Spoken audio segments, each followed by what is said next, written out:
And we're back, so let's get right to it. Chapter 9, The Two Faces of Tinseltown. See, one side of my face is gentle and kind, incapable of anything but love of my fellow man. The other side, the other profile, is cruel and predatory and evil, incapable of anything but the lusts and dark passions, and it all depends on which side of my face is turned toward you, or the camera. It all depends on which side faces the moon at the ebb of the tide. These amazing words from Lionel Atwill once described Lionel Atwill's own amazing face for an interviewer. An alpha and omega of angel and devil, that disturbing face was a godsend for an actor who brought to life on screen a certain urbane, suave, and ineffably sinister gentleman, Mr. Lucifer. Try to hear those words caressed by Atwill's dulcet, organ-toned British baritone, a voice that could speak low and deeply of truly terrible things, in nuanced tones of careful shading, with impeccable enunciation. Listen again and try to hear the authoritative baritone that later in real life, in 1941, on the witness stand, lied like a gentleman. Not guilty, Your Honor. Guilty of what? Of being the perfect squire of his manner, the exquisite host, or of throwing wild parties at which lewd movies were shown and contributing to the delinquency of a pregnant teenager from Minnesota who cavorted with celebrity guests on a tiger-skin rug? No, surely not this distinguished Englishman who had played opposite the greatest ladies on the stage in Ibsen, Shaw, and Shakespeare, and whose chilling good looks and resonant voice, invaluable in the early days of talking pictures, had brought him a Hollywood contract at the beginning of the 30s. Not this man of culture who prided himself on his art collection and who, with every film, acquired a new old master. After Dr. X, Sir Henry Raeburn's Lady with a Shawl. After The Mystery of the Wax Museum, a Lawrence portrait. And much of his payback for Murders in the Zoo spent on a Gilbert Stuart. Atwill came from a wealthy Croydon family which wanted him to pursue architecture. He took on the boards instead and was embarked on a successful career as a young leading man in London's West End theatres when, in 1915, he was persuaded by the legendary Lily Langtry, the idol of both Edward VII and Judge Roy Bean, to accompany her on a tour of the United States. After the tour, he played the title role, a character based on Jack the Ripper, in The Lodger, in New York, appearing with Billie Burke, which is Mrs. Ziegfeld, and was chosen by Nazimova to perform with her in a season of 3 Ibsen plays. He worked for David Belasco, starred with Catherine Cornell, and then appeared opposite Helen Hayes in Caesar and Cleopatra. In Another Man's Shoes, he enacted the role of a man with a dual personality. In 1928, Atwill and detectives raided an apartment at 59 West 68th Street, New York, and discovered Mrs. Atwill, actress Elsie McKay, and his protege, Max Montesol, together. The actors sued for divorce and soon married Louise Cromwell, an heiress to the Philadelphia Stotesbury fortune, who had recently divorced General-to-be Douglas MacArthur. In 1931, Atwill toured the country in The Silent Witness, and when the Los Angeles run of the play was over, he starred in the movie adaptation, his first Hollywood film. He played the role of a man who perjures himself in court, a strange omen of things to come in real life. His next film was one of the most bizarre chillers of the 30s. In 1931, Universal had made a fortune with Dracula and Frankenstein. Then, as now, hard times proved a bonanza for horror films. The masses were feeling the pinch and the depths of the Depression, but tens of thousands preferred to skip a meal in order to be scared out of their wits by imaginary monsters who helped them forget the economy and their own troubles for a few hours. Not to be outdone, Warner starred Atwill in Dr. X, 1932. This eerie film engraved Atwill's screen persona in a celluloid once and for all time. Cinema historian William Everson aptly described Atwill's eyes as lighting up, quote, like satanic neons, end quote, in Dr. X. There is something for everyone in this picture. Cannibalism, dismemberment, rape, necrophilia, and a piquant, kinky bonus when Atwill displays erotic arousal at the sight of Preston Foster unscrewing his artificial arm. Atwill was... Oh boy. Atwill was stark raving again at Warner's the following year as a mad disfigured sculptor in The Mystery of the Wax Museum, 1933. Like Dr. X, it was directed by Michael Curtis with sets designed by Anton Grote. These experienced Europeans conspired to give the film a properly spooky and suggestive German expressionist atmosphere. It was shot in luscious yet restrained two-color Technicolor, and its memorable climactic scene occurred when Fay Wray, the great screamer of the 30s, she had to cope with King Kong that same year, recoiled from Atwell and hid his face in self-defense, breaking his mask to reveal the burnt, distorted visage of a monster underneath. As a side note, if you've ever seen the remake with Vincent Price, which came out in the 60s, I think, it kind of pays homage to the same storytelling. By now, Atwill was typecast as Hollywood's best and quintessential mad doctor. As the nutty Dr. von Niemann in The Vampire Bat, 1933, he gave Fay Wray further cause to shriek, and that same year, in Murders in the Zoo, he played a man who uses animals to kill off his wife's suspected lovers. In Zoo, he first appears sewing up a victim's lips in the jungle and leaving them to be devoured by the wildlife. Atwill not only made the most of every psychopathic line of dialogue, his chilling voice added nuances of depravity that the scriptwriters had never dreamed of. Mr. A was bonkers in The Sun Never Sets, Man-Made Monster, The Mad Doctor of Market Street, right down to his last completed feature, Genius at Work in 1946, in which he played a notorious murderer called the Cobra. Although mad doctoring was his stock in trade and he amply endowed his bank account through such roles over the years, he was also capable of superb performances in relatively non-lunatic characterizations. Joseph von Sternberg's The Devil is a Woman was based on Pierre Louis and M. novel La Femme et la Pantine. I think that's how you say it.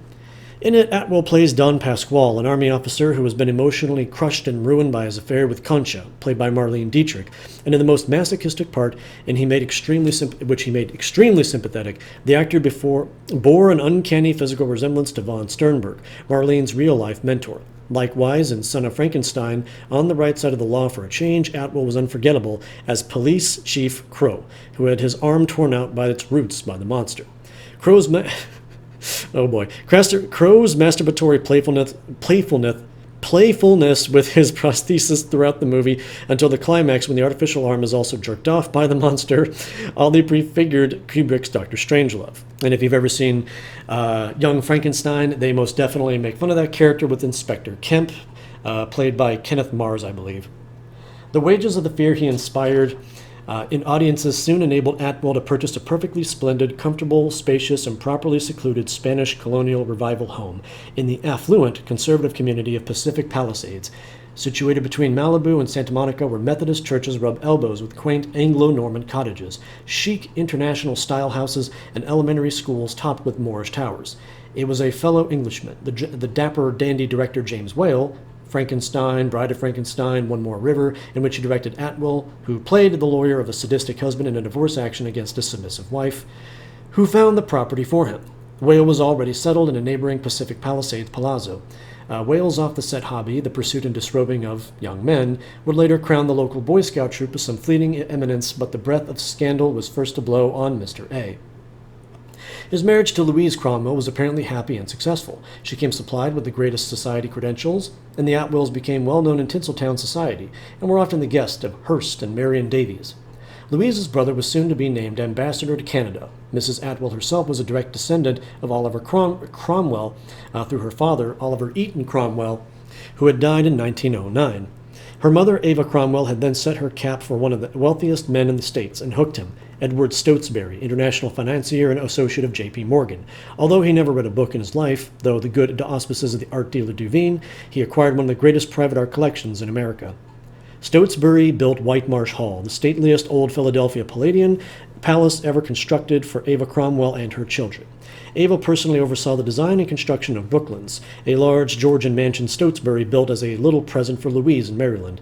When she married MacArthur, she renamed it Rainbow Hill. Henrietta Louise Brooks Cromwell MacArthur Atwill was a lady of many parts. One of them was obviously to the manner born. The Atwills' appetite for sex had drawn them together. A snake was the source of the first serious squibble in their domestic Eden. Lionel lusted for his exotic, for thrills touched by danger, and his favorite pastime between pictures, one, I'll turn the page here, which Louise did not share, was attending murder trials in Los Angeles. Oh my God.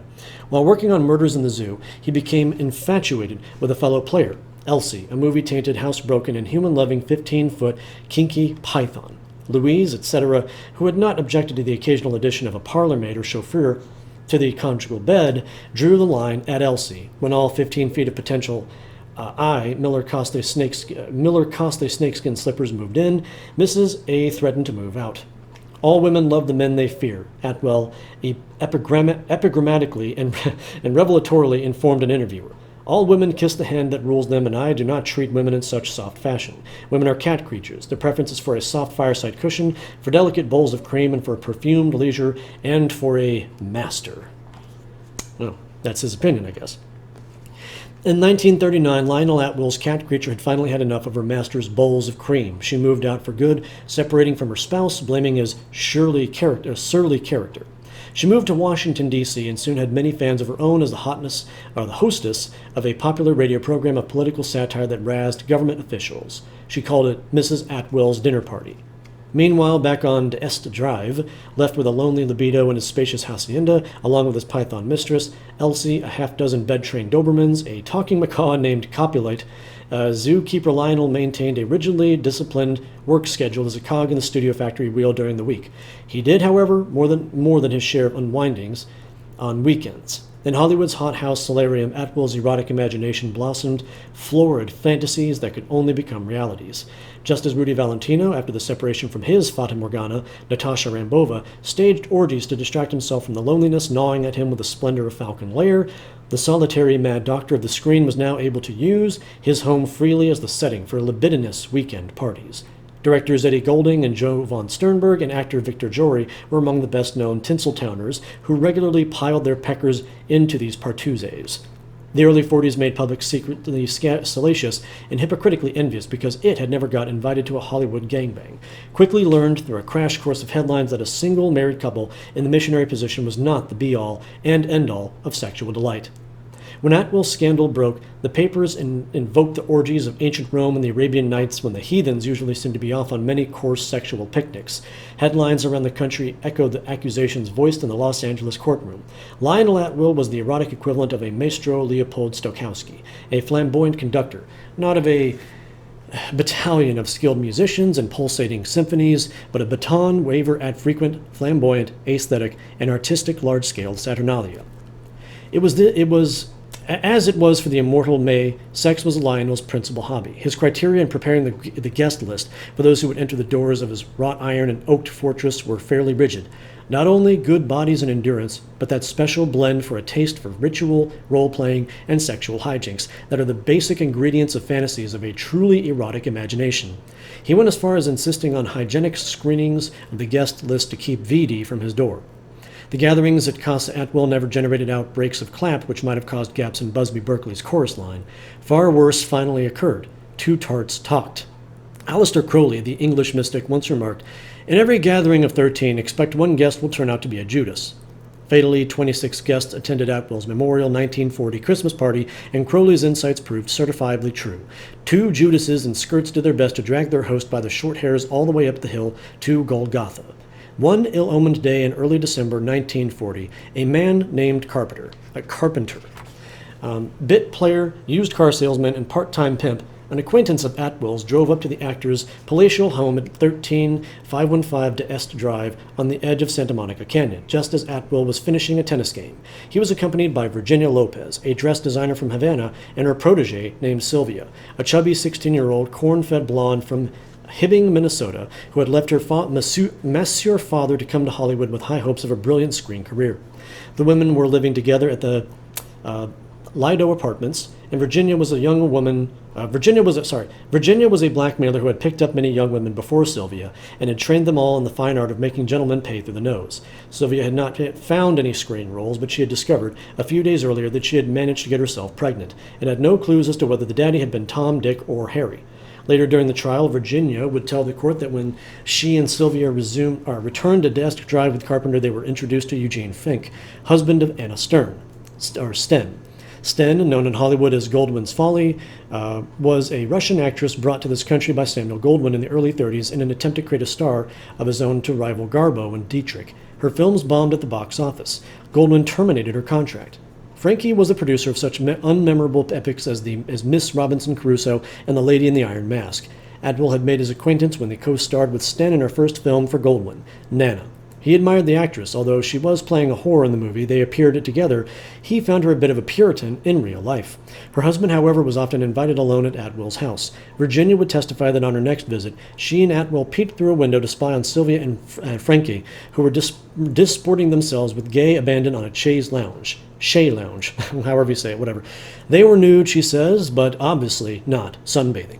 She returned a few days later with Sylvia and a ravishing hairdresser, Laverne Lodito, for Lionel Atwill's 1940 Christmas party. The year that was concluding had throbbed with distant yet insistent war drums, and America was about to enter a new decade, tinged with fear and uncertainty. Yet, vicariously and paradoxically, this angst brought a ripple of excitement to the plains and hills of Hollywood. It is an unpleasant truth that for many people, war is an aphrodisiac. America was under the spell of Mars. Anything could happen. The senses were alerted to primeval dangers, and the sky could fall. Even in sun-sedated California, the populace suddenly felt threatened. Japs or even Martians, courtesy of Orson Welles' War of the Worlds radio caper, were out there somewhere. There were no Japs or Martians at the party, but on a most unlikely Father Christmas, there was to greet the guests at the door. The hacienda on D'Est Drive was bedecked with an outsized Santa's sleigh on its tile tin roof. The Mad Doctor had definitely decided that it was the season to be jolly. Garbed in full Santa guise, Atwill was in fine spirits. His expressive eyes twinkled. His Harlow white beard tickled. Thanks to the complaisant studio costume department, the red plush velvet St. Nicholas suit was trimmed with real ermine. Atwill had planned the evening in the spirit of the ancient pre-Christian Yule, a fertile feast to appease Jack Frost and celebrate the winter solstice with proper ebullience. He had agendaed things down to the last detail. After dinner, coffee, and brandy, the orgy would begin at a certain signal. The starting gun was to be a chord on the grand piano struck by Alan Templeton, the blind pianist who could be counted on to see no evil, who would break into the strains of the Blue Danube. More than a quarter of a century before Strauss's lifting melody became glued to the slowly revolving images of Kubrick's Space Station in 2001, that same tune was the accompaniment for Lionel Atwill's carefully choreographed ballet de Hiver. As the Straussian strains issued from the Steinway, Santa's beard was shed like a mask, and Ivan the Terrible. Zip! Off came Santa's pillow belly as the guest tuxes were shed, and Adrian evening gowns, sulka shorts, and Antoine lingerie were peeled off. House rules requested that jewelry be left on diamond bracelets, decorated a few Hollywood backs with some pretty mean scratches that evening. The Lionel Atwill floor show was worthy of one of the censored scenes from von Stroheim's Merry Widow. It was an evening that no one present would ever forget, although several would have good cause to regret it. The Pacific Palisades Christmas party became the subject of a court case resulting from a complaint that originated not in California, but in small town Reed, Hibbing, Minnesota, USA. The day Sylvia first turned up at D'Est Drive, she was already pregnant. A few weeks later, early in 1941, she was more manifestly pregnant and without the money to take care of herself. She wrote to her parents back home requesting a large sum of money. Her father, the monsieur, got suspicious and went to the local police, who contacted the Hollywood police. They picked up Sylvia at the Lido Apartments and took her to juvenile hall. Virginia immediately phoned Atwill, Frankie, and Carpenter to inform them that Sylvia was in the hands of the law and all hell would break loose if she talked. Although no one could have accused Atwill of being responsible for Sylvia's condition, he was ever the gentleman and told his friends that he was giving the woman any money they required.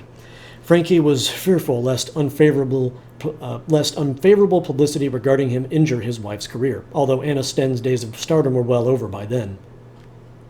The partygoers' confabulations were of little avail. The judicial wheels had already been set in motion. From then on, it was more or less everyone for him or herself. A breathless Virginia told the grand jury that Atwill had rolled out the 16mm projector during the Christmas party, and that during the orgy on the tiger-skin rug, 2 films were shown, The Plumber and the Girl and The Daisy Chain. Atwill denied that he had ever touched Virginia or Sylvia or shown any blue movies. In fact, he said under oath, "I don't own any such pictures. The only films I ever have shown my guests are travelogues and short subjects dealing with home life in many lands." He added that his rug was bearskin, not tiger. Carpenter confirmed that the party's Shay Atwill had been clean and orderly. Virginia did not make a favorable impression on the jury. Instead, they were favorably impressed by Atwill's dignified demeanor and his personal and professional reputation. The jury decided it was all a tempest in a teapot. Atwill was cleared. Virginia was arrested on a technical rape charge for corrupting her underage protege. She was sentenced to a year in prison but was soon out on probation. Sylvia was packed off to Minnesota, where she had her baby and was never heard from again. Atwill breathed a sigh of relief, thinking he was out of the woods. A year later, he was back again, deeper than ever. Carpenter fell on hard times and was eventually sent to a road camp. Sentenced there for paying debts with bouncy checks. At the camp, he became vindictive and decided that it was he who saved Atwill, but that no one had helped him out when he needed help in order to stay out of jail. He wrote the grand jury and said he was now ready to tell the true story about the Christmas party. Carpenter furnished the DA with a complete list of those present and corroborated the story that Virginia had told the year before, in addition to supplying spicy details about the orgies and the films. Atwill was recalled and, on his lawyer's advice, stood on his right to refuse to testify for fear of incriminating himself. The statute of limitations had expired on the old charge of contributing to Sylvia's delinquency.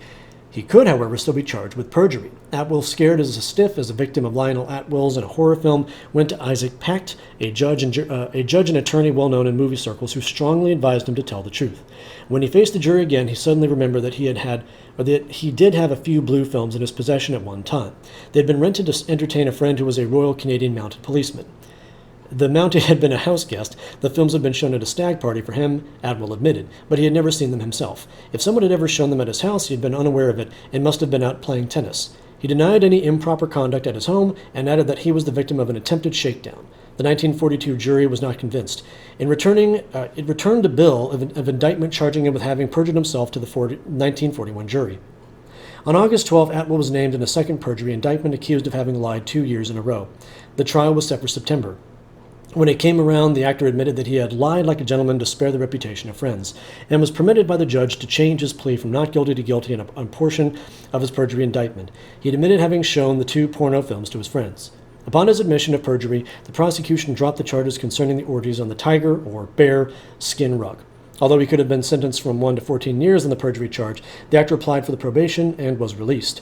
The district attorney, when agreeing to drop the orgy charge, had admitted that if the case did go to court as scheduled, the prosecution witnesses would consist solely of persons with criminal records, Carpenter and Virginia Lopez. On October 5, 1942, Atwill was given a 5-year probationary sentence.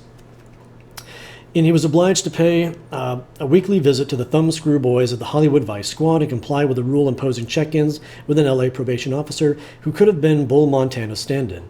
Most troublesome of all was the unwritten law of the Hayes office in the studio that employment in the movie industry would be refused to persons on probation. After 7 jobless months, Atwill applied for the termination of his sentence. Judge McKay, who had sentenced Atwill, heard the case and decided, whereas this court does not condone any violation of the law, it still takes into consideration all the circumstances of the case. The person who caused this complaint to be made against Atwill was not actuated by a sincere desire to bring about justice, and I am convinced that the ends of justice have been met at this time. He completely exonerated Atwill of any charges, saying, "You are now in the position, Mr. Atwill, where you can truthfully say you have not been convicted of a felony." Tears brimming from his eyes, Atwill thanked the judge and rushed from the courtroom in a blaze of flashbulbs. Louise was finally granted a divorce in June 1943, and although quite wealthy in her own right, she received a considerable property settlement. While in Washington during her husband's well-publicized adventures in court, she had received a ton of hate mail from a potential lynch mob that included several Gold Star mothers who had suggested that a woman capable of leaving MacArthur to take up with a Hollywood sex fiend had a patriotic duty to commit harakiri.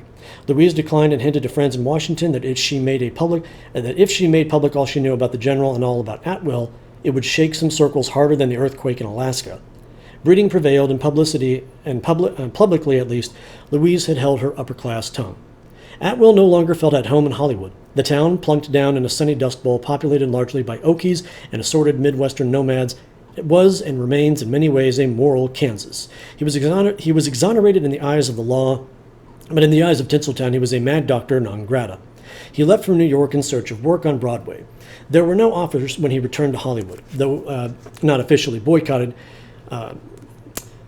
He was never again offered a major role by a major studio. Universal did deign to throw him small parts in 2 features and in a few serials. And then Lionel Atwill, who had acted in some of the finest and most prestigious films made in Hollywood during the 30s, who had been directed by some of the greatest directors, Frank Borzage, Michael Curtiz, Ruben Mamoulan, Todd Browning, James Whale, Henry Hathaway, Alan Dwan, and Joseph von Sternberg, who had worked with a galaxy of stars, Irene Dunne, Marlene Dietrich, Myrna Loy, Claude Rains, Lionel Barrymore, Spencer Tracy, Rosalind Russell, Errol Flynn, Olivia de Havilland, Dolores Del Rio, and Margaret Sullivan, now found himself an employee of the most poverty-stricken of all the Poverty Row Studios, Producers Releasing Corporation. There he was directed by Steve Seckley and Terry Morse, alongside such performers as Marcia May Jones, Douglas Fowley, and Sharon Douglas. At PRC, where the studio head was the indomitable ex-accountant Leon Fromkes, Atwell was reduced to quickie features that were shot in 5 days. Even one retake was considered an extravagance. While working on The Lost City of the Jungle, a serial, he suddenly died of pneumonia, and his remaining scenes were completed by a double. That is the end of that chapter, and I thank you all for listening.